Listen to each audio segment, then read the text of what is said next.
So this is my Karcher pressure washer. I used it all yesterday, no problems.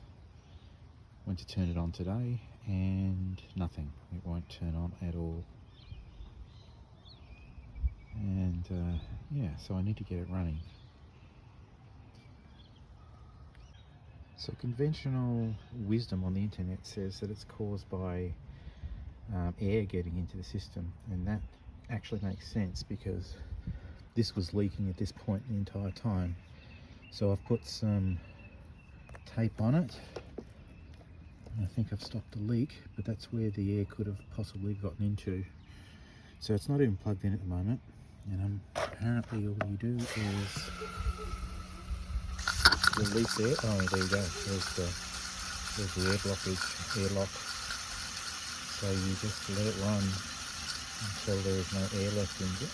And apparently when you plug it back in, it will start to work. So I tried it after holding for about 30 seconds to a minute. Still hasn't turned on. My locking mechanism's broken, so I just taped that. So I'm going to leave that for a good 5 minutes, maybe 10 minutes. Come back and see if it's working. Okay, so I've given it a good 5 minutes. Let's see how it goes.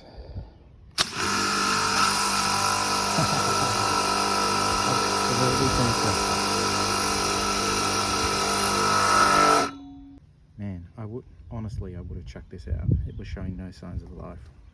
Makes me wonder how many pressure washers you see on the side of the road have the same problem. Cool, easy fix.